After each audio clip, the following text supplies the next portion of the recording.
ایک اور بات، اور بھی ایک قسم کے لوگ ہیں، ایک تو اس قسم کے ہیں اور دوسری قسم کے وہ لوگ ہیں جن کے اپنے بچے تو جو مرضی کریں، وہ اپنے بچوں پہ نظر نہیں رکھتے، وہ دوسرے کے بچے پہ نظر رکھتے ہیں اور کہتے ہیں دوسرے کے بچے کو کہیں دیکھ لیں تو وہ کہتے ہیں فلاں فلاں کا بچہ یہاں تھا، اور فون کر کے بتائیں گے کہ آپ کا بچہ یہ کر رہا تھا، آپ کا بچہ یہ کر رہا تھا۔ میں نے شاید آپ کو پہلے بھی بتایا تھا کہ میرے بچے چونکہ چھوٹے تھے اس لیے میں بہت زیادہ جماعت میں نہیں جاتی تھی، تو ویسے بھی دور تھی جماعت، تو کبھی کبھی جانا ہوتا تھا، مطلب مسجد دور تھی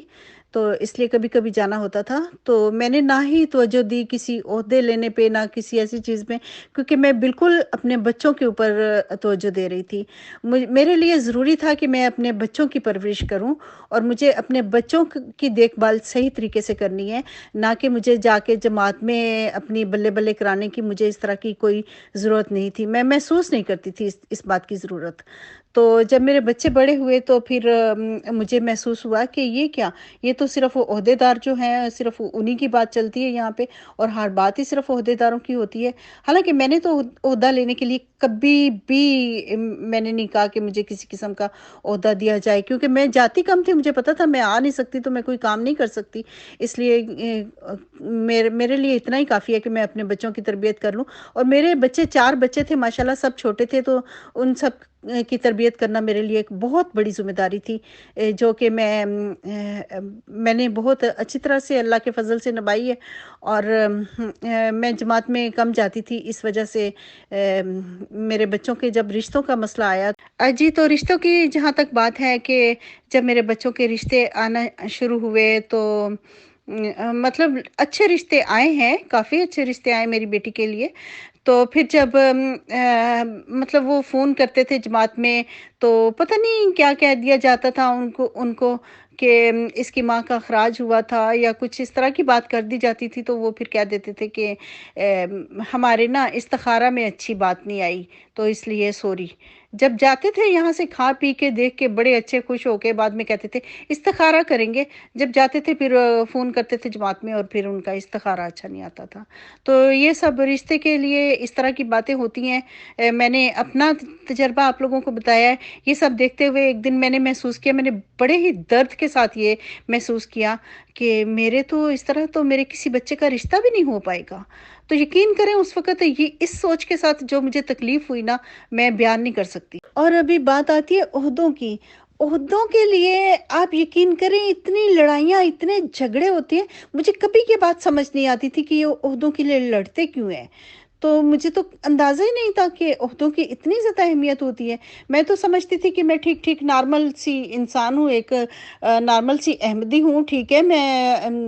اچھے طریقے سے رہتی ہوں، میں اپنے بچوں کی پرورش اچھی کر رہی ہوں، تو میں ایک اچھی احمدی ہوں، بس میرے لیے اتنا ہی کافی تھا۔ لیکن مجھے یہ ہرگز نہیں پتا تھا کہ عہدے لینا بڑا ضروری ہوتا ہے، اور عہدے جب تک نہیں ہوتے تو آپ ایک اچھے اور مخلص احمدی نہیں کہلا سکتے۔ اور جہاں تک عہدوں کی بات ہے، عہدوں کا یہ ہے کہ آپ کے کچھ جاننے والے ہیں، آپ کے کچھ رشتہ دار ہیں یا آپ کی سہیلیاں ہیں، وہ آپ کا انتخاب کریں گی کہ ہم آپ کو کھڑا کرتے ہیں، تو اس طرح انہوں نے پہلے ہی پلان بنایا ہوا ہوتا ہے اور پھر اس کا نام دے دیتے ہیں۔ تو جب یہ انتخاب ان کا ہوتا ہے نا، بڑا ہی مزیدار سا ہوتا ہے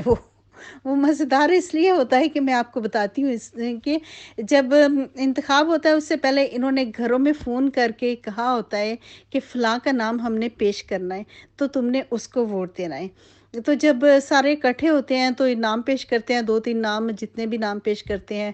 تو وہ مطلب انہوں نے پہلے ہی اس کو کیا ہوتا ہے کہ اتنے جنوں نے اس کو ووٹ دینا ہے اور اتنوں نے اس کو دینا ہے، تو سب کو پہلے ہی پتا ہوتا ہے، یعنی کہ یہ وہ ہوتی ہے، ایک گیم ہوتی ہے جو کہ سامنے کی جاتی ہے، لیکن پہلے اندر سے اس کا انتخاب کر لیا گیا ہوتا ہے۔ جی، تو عہدوں کی بات جو ہو رہی ہے وہ یہ ہے کہ صدر لجنہ کا انتخاب جیسے ہوتا ہے وہ میں نے آپ کو بتایا ہے۔ اس کے بعد بھی پھر جو صدر لجنہ ہوتی ہے وہ اپنی ساری تنظیم تیار کرتی ہے کہ میری یہ سیکٹری ہوگی، یہ فلاں عہدے کی ہوگی، یہ فلاں کی ہوگی، یہ فلاں کی ہوگی، تو اس طرح سے باتیں ہوتی ہیں۔ اور پھر ایک اور بڑی عجیب سی بات میں نے دیکھی ہے کہ اگر آپ مسجد میں گئی ہوئی ہیں ساری، تو ادھر کوئی آدمی نہیں ہے نا نماز پڑھانے کے لیے، آپ کو کوئی آدمی نہیں ملتا نا، تو آپ کیا کرتی ہیں، کسی عورت کو ہی کہتی ہیں کہ وہ نماز پڑھا دے، حالانکہ عورت کے لیے تو نماز پڑھانا جائز نہیں ہے، لیکن بہرحال ہو سکتا ہے کہ ان کے اس میں جائز ہو، تو وہ کوئی بھی عورت منتخب کرتی ہیں تو اس سے نماز پڑھوا لیتے ہیں، اور وہ بھی ان کی اپنی مرضی کی ہو۔ اور جس کسی کو کوئی اپنی مرضی سے کہہ دے کہ بھئی کوئی صدر لجنہ کہہ دے یا کوئی دوسرا کہہ دے کہ آپ نماز پڑھا دو، تو وہ جو دوسرے کو نہیں پسند آئے گا، آپ کو کھا جانے والی آنکھوں کو سے وہ دیکھے گا کہ آپ نے کیسے نماز پڑھا دی۔ مجھے نہیں سمجھ آتی کہ ان چھوٹی چھوٹی باتوں سے، ان چیزوں سے کیا پڑا ہوتا ہے، کیا کیا مسئلہ کیا ہوتا ہے ان باتوں سے؟ اتنی لڑائیاں جھگڑے نماز پڑھانے کے اوپر،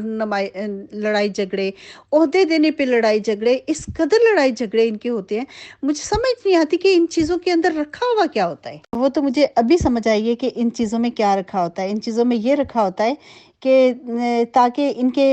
ان کو آگے سے بڑی سہولتیں مل جائیں، ان کے بچوں کے رشتے اچھی جگہ پہ ہو جائیں، ان کے سارے کام بڑے اچھے طریقے سے ہو جائیں جن کے پاس عہدے ہوتے ہیں۔ تو مجھے تو عہدے کی اہمیت نہیں پتہ تھا، تو اس لیے میں نے تو کسی قسم کے عہدے نہیں لیے۔ ایک دفعہ مجھے ایک عہدہ ملا تھا اشاعت کا، وہ میں نے دو تین منتھ کیا تھا، اس کے بعد پھر وہ بھی میں نے ایک ہی دفعہ اجلاس کرا سکی تھی، کیونکہ میں جا نہیں سکتی تھی زیادہ، تو اس لیے پھر مجھے عہدے کی اتنی اہمیت کا نہیں پتا تھا، تو یہ تو مجھے بعد میں اندازہ ہوا۔ اور جھوٹ اور دکھاوا اس قدر زیادہ ہے نا کہ آپ تصور بھی نہیں کر سکتے۔ آپ کو اکثر وہ عورتیں ملیں گی اجلاسوں میں جو کہ ایک دفعہ ایک ڈریس پہن کے آئی ہیں نا، دوسری دفعہ زندگی میں آپ اس کو ڈریس پہنے ہوئے نہیں دیکھیں گے۔ ہر دفعہ اس کو نیا ڈریس چاہیے ہوتا ہے، سب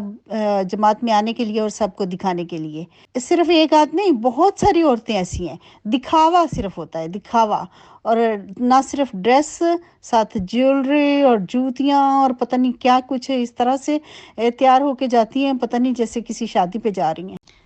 جی بالکل ایسے ہی ہے۔ پھر بعد میں کہتے ہیں کہ اللہ بناتا ہے، جیسے یہ کہتے ہیں خلیفہ اللہ بناتا ہے، تو ان کے صدر کو بھی، ان کی سارے عہدیداروں کو بھی اللہ ہی بناتا ہے، لیکن پلان انہوں نے خود ہی کیے ہوتے ہیں۔ آپ چاہے کتنے پڑھے لکھے ہیں، آپ ادھر چاہیں گے نا، آپ کے سامنے ایک گاؤں کی عورت بٹھا دی جائے گی کرسی کے اوپر، اور وہ آپ کی ٹیچر ہوگی، اور وہ آپ کو کہے گی کہ آپ نے یہ پڑھنا ہے، آپ نے یہ کرنا ہے، آپ مجھے یہ سناؤ، آپ مجھے یہ کرو۔ اس طرح کی باتوں سے تو اتنا دل خراب ہوتا۔ جی سوری، میرا خیال ہے میں غلطی سے ایڈمن رہ گیا ہوں، پر میں یہ بات صرف ایک کامنٹ کرنا چاہتا تھا، تو آپ مجھے اب نکال دیں ایڈمن میں سے۔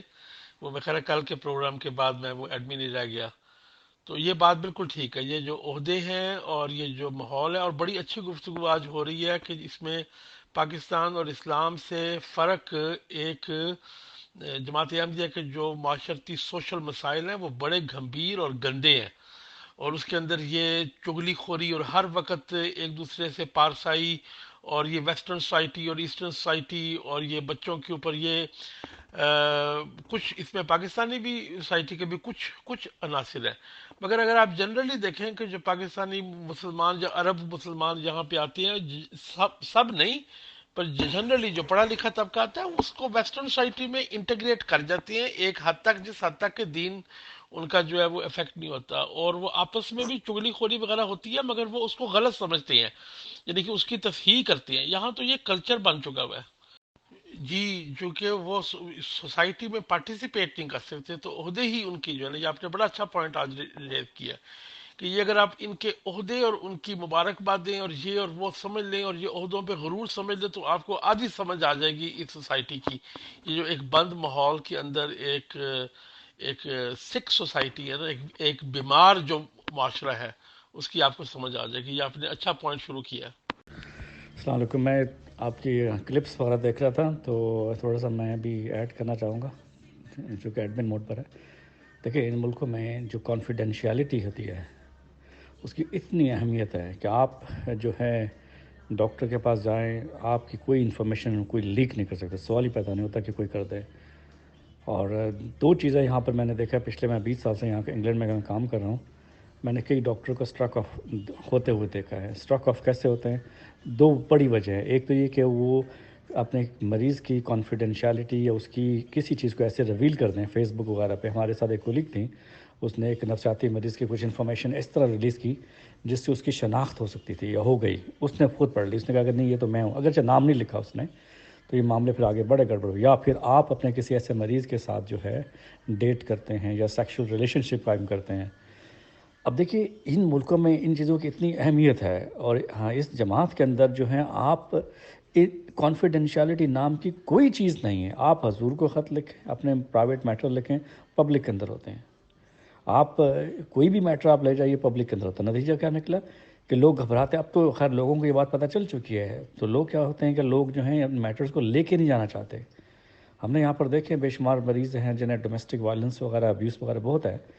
تو وہ یا تو وہ نہ تو اپنی باہر کے سروس استعمال کرنا چاہتے ہیں, نہ اپنے اس میٹر کو کمیونٹی میں لے کے جانا چاہتے ہیں, کیونکہ دونوں طرف سے وہ بیچارے پھنس جاتے ہیں. نتیجہ کیا ہوتا ہے کہ ال ہیلتھ مسلسل جو ہے وہ ایک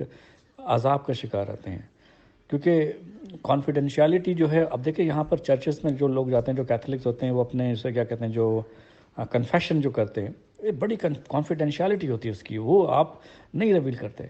لیکن ہمارے یہاں اس نام کی کوئی چیز ہے ہی نہیں. دیکھیے یہ کہنا کہ تھوڑی بہت کچھ بھی نہیں ہے. میں نے ایسے لوگوں کو دیکھا جنہوں نے خط جو ہے ان کے خلاف لکھے گئے, انہوں نے وہ خط اٹھا کے اس کے منہ پہ مار دی کہ یہ تم نے لکھا تھا, یہ لو, یہ ہم نے پھاڑ کے پھینک دیا. تو یہ ایک بہت بڑا جو ہے ایک طرح کا جو ہے عذاب ہے بیچارے جو سیدھے سادھے احمدی لوگ ہیں ان کے اوپر. نہ صرف جھوٹ, چغلیاں, بد اخلاقیاں, بلکہ وعدہ خلافیاں بھی اس قدر زیادہ ہیں کہ آپ کو کچھ کہا جاتا ہے اور کرتے کچھ ہیں. میں آپ کو ایک بات بتاتی ہوں کہ میں جب تک میں گئی ہوں اس جماعت کے اندر, تو میں مقابلہ جات میں حصہ لیتی ہوتی تھی اور ہمیشہ ہی میری پوزیشن آتی تھی. کوئی ایسا موقع نہیں ہوتا تھا کہ میری پوزیشن نہیں آئی. اگر پہلی نہیں آئی تو دوسری آ جاتی تھی, اور اکثر تو میری لفظی ترجمے میں ہمیشہ میری پہلی پوزیشن ہوتی تھی, چاہے میں یہاں پہ دوں چاہے میں کہیں پہ بھی دوں. نیشنل میں جا کے میں مطلب 3rd پوزیشن پہ آئی تھی. تو مطلب ایک سال میں ایسے پھر ہوا کہ وہ سلیبس بھی پہلے والا تھا اور میں نے بڑی اچھی تیاری بھی کی تھی, اور ایک لفظ کا ترجمہ میں نے غلط نہیں لکھا تھا. تو وہ اس میں تو میری کسی پوزیشن میں نام ہی نہیں ہے. چلو اگر پہلی نہیں دوسری دے دیتے, دوسری تیسری 3-4 پوزیشن والے ہوتے ہیں ان کے ساتھ کسی کے ساتھ کیا دیتے کوئی غلطی ہوتی تو. لیکن بہرحال صرف اور صرف پیچھے ہٹا کے رکھ دیا, جیسے کہ میرا کچھ اٹھا کے پھینک دیا ہو سب کچھ نا, اس طرح سے ہوا. تو اس وقت بھی میرا بہت زیادہ دل خراب ہوا ہے. ان لوگوں کی بد عنوانیوں سے, بد دیانتیوں سے بہت متاثر ہوئی میں. جی بالکل, عہدے کا رپھڑ اس لیے ہے کہ انہوں نے ان عہدوں سے بڑا کچھ حاصل کرنا ہوتا ہے. ان کے نزدیک نارمل اچھی سیدھی سادی زندگی گزارنا اور اپنے بچوں کی تربیت اچھی کرنا, اپنے آپ کو ٹھیک رکھنا, یہ کوئی میں نہیں رکھتا. صرف اور صرف دکھاوا ہوتا ہے اور کچھ نہیں ہے. جی اصلاحی کمیٹی کی بات رہ گئی ہے, لیکن میں نے یہ سنا ہے, میں نے کبھی اصلاحی کمیٹی سے تعلق نہیں رہا اس لیے میں نے اس پہ بات نہیں کی. لیکن جیسے کہ میں نے سنا ہے تو اس میں یہی بتایا گیا ہے کہ اس میں کوئی خواتین نہیں ہوتی, صرف مرد حضرات ہوتے ہیں. تو جب آپ گھر میں روزمرہ کی زندگی میں اپنے جو بھی مسائل ہیں آپ وہاں پہ پیش کریں گے, تو کیا ایک عورت جا کے ان مردوں کے سامنے اپنے مسائل پیش کرے گی؟ جیسے کہ میں نے ایک واقعہ میں نے سنا ہے, مجھے کوئی اپنی ہماری ہی ایڈمن بتا رہی تھی کہ اس نے ایک عورت نے اپنا مسئلہ پیش کیا, تو اس کے ہسبینڈ کی کوئی پرابلم تھی, تو جنسی پرابلم تھی کوئی, تو اس پرابلم کے اوپر وہ باتیں سن کے تو وہ ہنس رہے تھے, مذاق اڑا رہے تھے, اور اسے کہہ رہے تھے اچھا تو تمہارے ساتھ ایسے ہے. میرا خیال ہے کہ جو اصلاحی کمیٹی کی بات ہو رہی ہے اس میں بہت ساری خواتین تو اسی ڈر کی وجہ سے کہ ان کا مذاق اڑایا جائے گا اور ان کے گھر کی باتیں اچھالی جائیں گی اور ادھر ادھر بیان کی جائیں گی, مطلب کہ ان کی بے عزتی ہوگی ساری جماعت کے اندر. اسی وجہ سے تو وہ خواتین جو ہے وہ پھر اپنے مسائل بتاتی نہیں ہیں. اصلاحی کمیٹی بنانے کا پھر فائدہ ہی کیا جب آپ کو مسائل نہیں سننے, آپ نے صرف لوگوں کا مذاق اڑانا ہے, ان کی بے عزتی کرنی ہے اور ان کی عزت خراب کرنی ہے جگہ جگہ پہ, تو یہ تو فضول صرف ایک ڈرامہ ہے. جی ایک اور بات, کہ جیسے کہ انہوں نے فیس بک سے منع کیا ہوا ہے ساری عورتوں کو، خاص طور پہ عورتوں کو تو بہت پہلے سے منع کیا ہوا ہے، ابھی تو ہر کسی کو منع کر دیا ہے فیس بک سے۔ تو جب لجنا کی بات میں کر رہی ہوں کہ لجنا ایسے کرتی تھی کہ فیک نام سے آئی ڈی بنا لیتی تھی اپنی، اور کافی سالوں تک چلتی رہتی تھی، اور وہ دوسروں کے اوپر تو نظر رکھتی ہیں کہ فلاں نے کتنے لوگوں کو ایڈ کیا ہوا ہے اور کتنے لوگ ہیں اس کے پاس ہیں جو کہ اس سے کوئی رشتہ نہیں ہے، کوئی تعلق نہیں ہے، لیکن پھر بھی اس کے فیس بک میں ہے۔ ان کو یہ نہیں پتا کہ فیس بک اس لیے نہیں ہوتا کہ صرف اپنے رشتہ داروں کو ہی ایڈ کریں، کسی کو بھی فیس بک میں ایڈ کرنے کا یہ مطلب نہیں ہوتا کہ آپ اس کے ساتھ بات چیت کرتے ہو، یہ ہرگز نہیں مطلب ہے کہ آپ کسی کو فیس بک میں ایڈ کرتے ہو تو آپ کا اس کے ساتھ تعلق ہے، نہیں، بالکل نہیں، ایسا نہیں ہے۔ فیس بک میں ہزاروں بھی آپ ایڈ کر سکتے ہیں۔ تو لیکن وہ عورتیں جو کہ فیک آئی ڈی بناتی ہیں، پھر وہ کہتی ہیں کہ فلاں نے تو ایسے اتنے لوگوں کو ایڈ کیا ہوا ہے، جب اس سے پوچھا جائے کہ بھئی آپ نے یہ فلاں فلاں کو ایڈ کیا ہوا ہے تو یہ کون ہے، تو پھر وہ کہتی ہے یہ تو جماعت کا وہ فلانا عہدیدار۔ تو وہ فلانے عہدیدار جو جماعت کے ہیں وہ کیا مرد نہیں ہیں؟ السلام علیکم ورحمۃ اللہ۔ بہت ہی عجیب و غریب اور حیرت انگیز باتیں سننے کو ملی۔ ہم لوگوں کے لیے تو پھر بھی اتنی حیرت انگیز نہیں ہے، لیکن جن لوگوں کا جماعت سے تعلق نہیں ہے ان کے لیے یقیناً بہت حیرت انگیز ہوں گی۔ تو ایسا ہی ایک واقعہ مجھے بھی یاد آیا۔ میری ایک دوست تھیں، وہ بہت ہی زیادہ نیک اور مخلص قسم کی احمدی تھیں، تو یہ واقعہ انہوں نے مجھے بتایا تھا۔ یہ بھی ایک اصلاحی کمیٹی کے بارے میں ہے۔ ان خاتون نے مجھے بتایا تھا کہ وہ چونکہ بہت زیادہ نمازی پرہیزگار تھیں، لیکن ان کے ہسبینڈ جو تھے وہ نماز وغیرہ نہیں پڑھتے تھے، اور بس وہ ذرا ماڈریٹ قسم کے احمدی تھے۔ تو ان خاتون کو بڑا شوق تھا کہ ان کے ہسبینڈ جو ہیں وہ 5 وقت نماز پڑھا کریں۔ تو انہوں نے، پرانی بات ہے، خلیفہ رابع کو خط لکھا جس میں انہیں پوری تفصیلات بتائیں کہ، اور بڑا دردناک خط لکھا کہ حضور میرے ہسبینڈ کے لیے دعا کریں کہ وہ اس طرح 5 ٹائم کے نمازی ہو جائیں، وہ روزے بھی نہیں رکھتے، نماز بھی نہیں پڑھتے وغیرہ وغیرہ۔ تو ویسے وہ مسجد وغیرہ جاتے ہیں، تو اگر میں کچھ کہتی ہوں تو برا منا جاتے ہیں۔ اگر آپ کوئی ایسے ذمہ دار لوگ جو کوئی ان کو اس طرف متوجہ کر سکیں، کیونکہ گھر والی کے کہنے کا اثر نہیں ہوتا، جماعت سے اگر کوئی لوگ کسی طرح ٹیکٹفلی ان کو اس طرف متوجہ کر سکیں تو بہت اچھا ہوگا۔ ہو سکتا ہے آپ دعا کر کے کسی کو کہیں گے تو ان کے بات کا اچھا اثر ہو وغیرہ وغیرہ۔ تو خلیفہ صاحب نے ظاہر ہے وہ مارک کر دیا وہ خط اسی علاقے کی امیر صاحب کو۔ اب امیر صاحب نے تو ظاہر ہے خلیفہ کا طرف سے حکم ہو تو وہ فوری طور پہ عمل کرنا ہوتا ہے، لہٰذا انہوں نے کوئی 2-3 لوگوں کو جو کوئی عہدیدار تھے یا کوئی اصلاحی کمیٹی کے ممبر تھے یا کون تھے،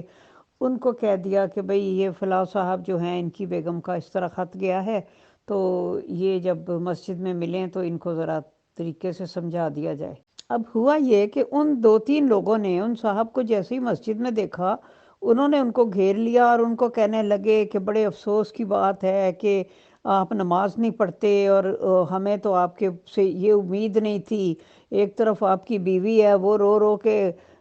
خلیفہ رابع کو خط لکھتی ہیں اور حضور آپ کے لیے دعا کرتے ہیں، اور آپ کو توفیق نہیں ہے کہ آپ نماز پڑھا کریں، اور آپ کی بیوی نے اس طرح خط لکھا وغیرہ وغیرہ۔ ان کو اتنا کچھ سنایا کہ وہ جب گھر واپس آئے تو میری فرینڈ نے بتایا کہ میرے میاں کو یوں تھا کہ بس صرف یہ کہ انہوں نے ڈنڈا اٹھا کے مجھے مارنا نہیں شروع کر دیا، باقی کون سی بری بھلی بات تھی جو انہوں نے مجھے نہیں کہی، اور کہا کہ تم مجھے میرے جماعت میں بدنام کرتی ہو، اور اس طرح 2 ٹکے ٹکے کے لوگ اٹھ کے مجھے مسجد میں کہنا شروع ہو گئے کہ جی تو آپ نماز نہیں پڑھتے، آپ کی بیوی خلیفہ کو رو رو کے خط لکھتی ہے۔ غرض کہ اچھی ان کی اصلاح ہوئی کہ وہ بیچاری جو تھی وہ تو پٹتے پٹتے بچی، اور بہت برا بھلا کہا ہسبینڈ نے، اور ان کے تعلقات میں اور کشیدگی آ گئی، نماز ان کے ہسبینڈ نے پھر بھی نہ پڑھی۔ اور یہ ہے اصلاح کا طریقہ جو کہ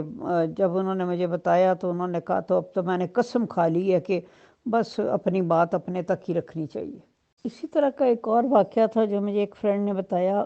میری وہ فرینڈ جو تھی وہ تو پکی احمدی تھی، اور اس کی 4 بیٹیاں تھیں، اور اس کی خواہش تھی کہ اس کی بچیوں کا رشتہ جو ہے وہ احمدی گھرانوں میں ہو جائے، لیکن چونکہ اس کا ہسبینڈ غیر احمدی تھا اس لیے کئی لوگ ذرا ریلکٹنٹ تھے اور ان کی طرف کوئی رشتہ وغیرہ نہیں بھیجتے تھے۔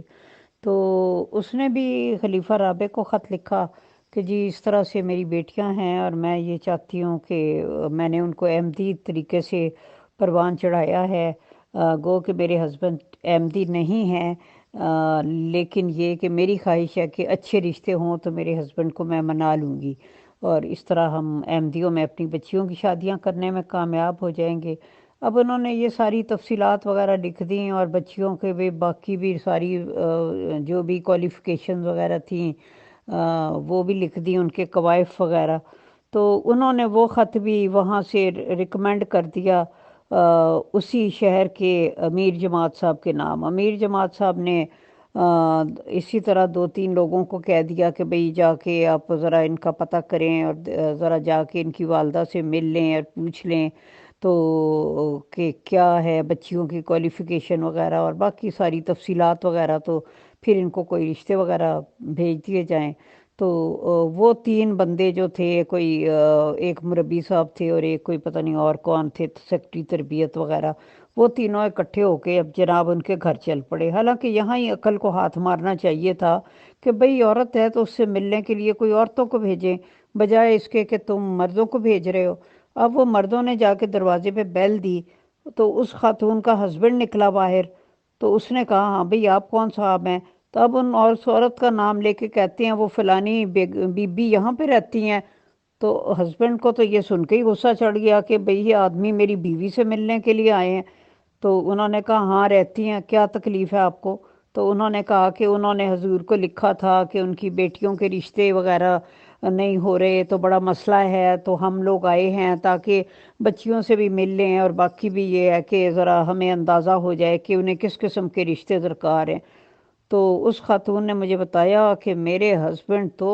آگ بگولا ہو گئے، انہوں نے کہا اسی وقت دفع ہو جاؤ یہاں سے ورنہ میں تم تینوں کی ٹانگیں توڑ دوں گا اور تمہارے گلے میں لٹکا دوں گا۔ تو کہتی ہے یہ انجام ہوا میری اس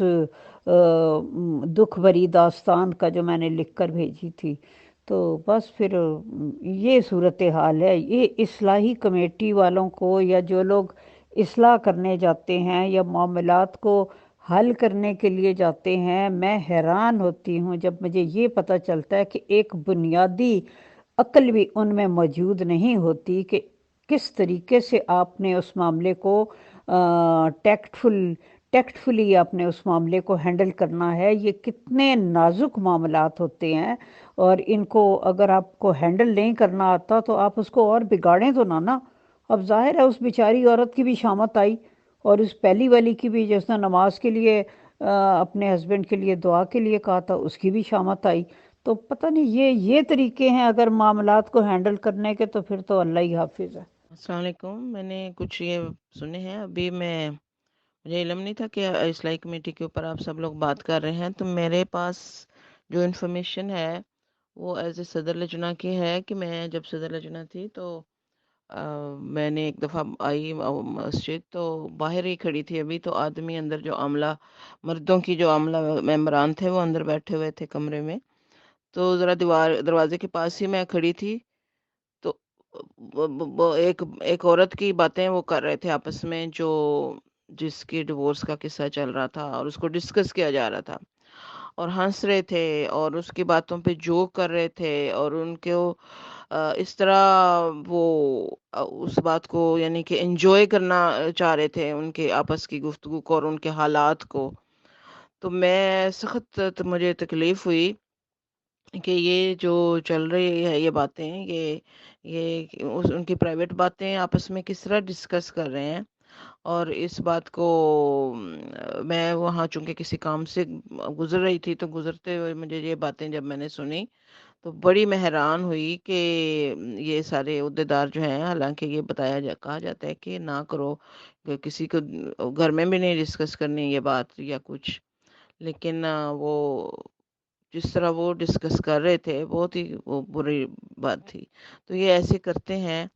ہو سکتا ہے گھر جا کے اپنی بیویوں سے کرتے ہوں، کیونکہ بات کئی دفعہ پھیل جاتی ہے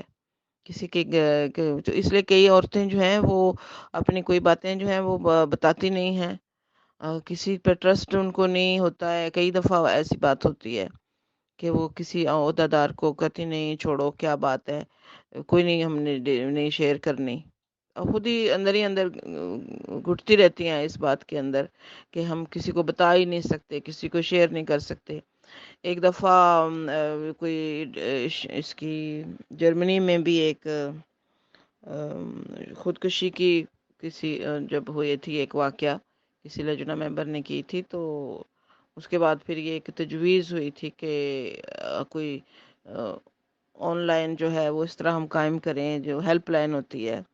تاکہ لوگ فون کر لیا کریں. لیکن وہ کبھی بھی اسٹیبلش نہیں ہو سکی، کہ یا تو کوئی ایسا بندہ نہیں ان کو ملا، یا یہ لوگوں نے اعتبار نہیں کیا، تو اس چیز کو پھر نہیں اسٹیبلش کیا گیا.